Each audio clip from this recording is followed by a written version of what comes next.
What? You look at them raps I shot at you? Yeah, I peeped them out. Yo. And what? What you want me to say? Keep on writing, fams. You ain't ready? Oh, I ain't ready. Yo. Oh. Yo. So you the only cat with the word credentials then? My man, I'm the one that should be flipping what you stepping all on my flow. Nah, man. When you gonna give me my come up, Mikey? Huh? Or do I just gotta take it? Yo, long live Merlin Santana. Long live to that brother. He had a very, very promising future in acting. As you just saw, a lot of people are familiar with Merlin Santana, you know, because he started off as a kid playing on the Cosby Show.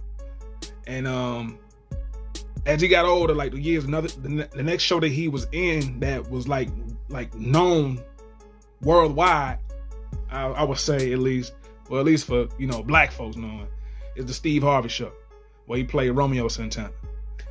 Now, Merlin, man, his range as an actor it grew throughout the years.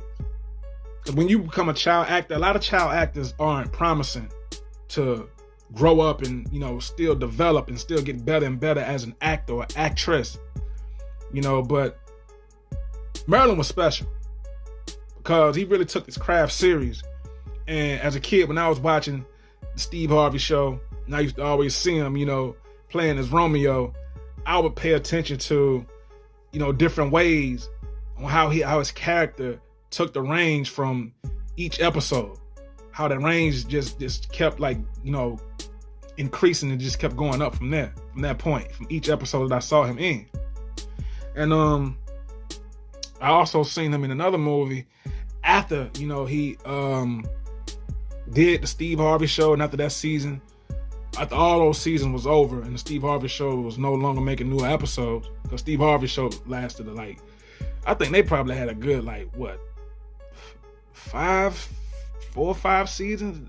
If that Steve Harvey Show ran a long time. But after that, I seen him in another movie. In this movie right here, for example, I thought to myself, and I said, I was like, Merlin, if he was still alive, he could have dominated a Tupac role. Like, if he was to be given a Tupac role, if he was the audition or whatever, however, which way that would have went, whether he had the audition or not, this guy would have killed him. Because his voice is believable. See, people don't understand, like, when you're an actor, like, it has a lot to do with you controlling your facial expressions, not blinking as much. Because you don't want to blink too much, because you want to give eye contact to sell out, because you don't want to throw the viewers off with how many times you blink when you're speaking. So you want to try to not blink as much. And he had that voice control. He also had that. And just the selling point off the character that he pulled off in this movie right here. And I said, this is Pop. Because when you look at Tupac, and when Tupac was acting as if when he was starting off, he was in Juice, you could take that range from when Tupac first started off in his first movie, and you can compare it to the range you see Merlin in this scene right here in this movie. So that really showed me that, man, it was so much more he had to offer and give the world that they haven't seen him really, showcase. And you think about the 90s, all the 90s, in early 2000s, black television stars, these actors. Like Myra from The Family Matters, she had a promising career. If y'all don't know Myra, played Steve Urkel's girlfriend, beautiful, beautiful young lady, talented. And you think about the actors like Lamont Bentley, Hakeem, that played on Moesha. Promising, dope actors. And I seen Hakeem in Tales from the Hood, and I said, whoa. How the way he played that role in Tales from the Hood. And that movie came out in 1995, and long live to, I want to say Clarence, That's his first name, but legendary actor passed away. The OG. I think his name Clarence the Thomas the Third, something like that. Long live to him. He played the old man in the funeral home. But back to Merlin Santana. This guy just had it. He just had it, man. And it's just like when each time that you saw him, you wouldn't be like, man, he kind of slipped. Like he could have brought a little bit more. It was like he just kept growing as an actor. So that let me know, like, it wasn't just about him just taking his shirt off all the time, him playing the character role, taking off his shirt. Like, he really studied the game and really took this serious because this was something that he knew that he had a promising career in, and he had so much more to display, but at an early age, it got put to a stop. All because of some damn chick, lied about her age, and once he cut off, she couldn't handle it, and she got some guys, told some guy friends or whatever about it, and that whole situation, yeah. So that was the story that involved Merlin Santana and how he passed. So I just hate that. It kind of like make me mad because of how he went out. You know what I'm saying? Because it didn't really even have to be that way. You know, so that just shows you really have to be careful. You really have to be careful out here, because to go so far as to lie about your age and you a chick, and then you get mad because he mad at you because you lied about your age, but you mad at him because you cut off. Like, would she really even care if he wasn't Merlin Santana? But when you got some fame to your name and you got a promising career, so I mean, I want to skip fast forward from that point because it just aggravates me all over again because just to think about it.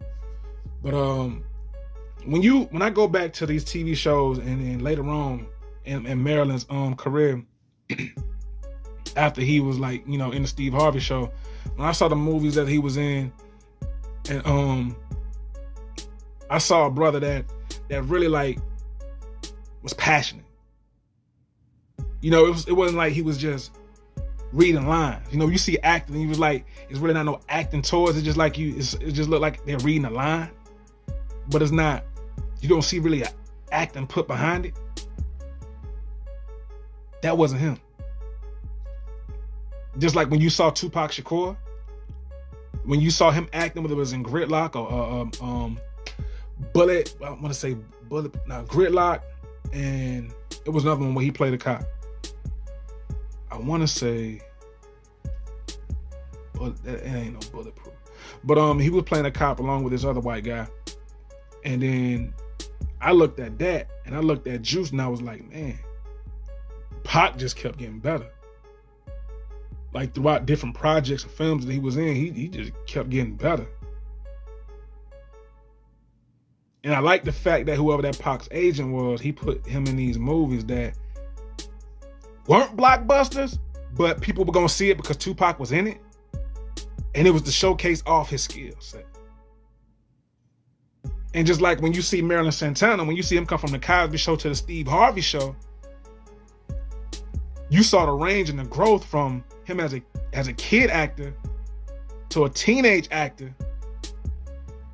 And it's like he sold it.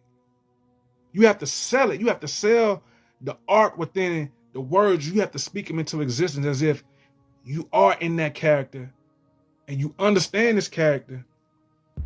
So once you got that out the way, you be able to display and showcase off that character's personalities and traits onto the screen. Sometimes it can be difficult acting because you focusing on remembering the lines.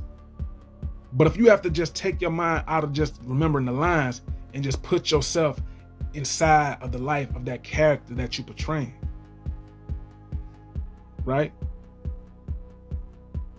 And I feel like once you sink into that part, everything else will fall in place. Tupac was able to pull it off even more greater because Tupac was a rapper, so he was already passionate about the fault. His mother was a Black Panther, so he was already passionate. It just only took a camera to be in front of him. Action. So when you got that, it's like, and then when Pac was like, as an early teenager, he went to the Baltimore Performing Arts School. That was already showing you that he was already in the mindset, in the mind frame. He was on stage, so he actually had the art around him already before he was already wanted to develop into something like a serious actor. Because people don't know, like, Pac was an actor. He was like into that before he started really taking rap serious. It just so happened that rap kind of like was his therapy, and he just kind of got sucked into that, to that aspect, into that part, and then acting came along at the same time. Acting continued to come along and follow at the same time throughout his career. Earlier on, starting off at the age of 17 in 1991, too, when Juice dropped. And that's when he came out also with his first album, Tupacalypse Now. First album. Same year, Juice dropped. I think it was like in 91, 92. When Juice dropped, Tupacalypse Now dropped that same year. First album. Debut to the game. So to be able to multitask both of those crafts, it's not easy at all. And doing it at 17, so it's like, wow. And then seeing Romeo and Merlin Santana, from a kid actor, and to still being able to follow through into a teenager, and still be serious and dedicated to it. Because I mean, you're a teenager. If you a kid actor and you become a teenager, you be one to like, man, like, I don't care. I ain't trying to do this shit. Like, I want to be like a regular kid. But to stay grounded mentally and to go from a kid actor and still being hit TV shows as a teenager, still, because the Cosby Show, hit show. Steve Harvey Show, hit show. So that just lets you know everything you need to know about the dedication and seriousness that Merlin Santana had, and the passion that he had about acting, and how he could have pulled it off if he was to play the character or role of Tupac Shakur in a biopic in a movie about Tupac Shakur's life. He would have killed it. Long live Merlin Santana, long live Tupac Shakur. Sensei Reality TV. I'll let y'all later in the next video. One love.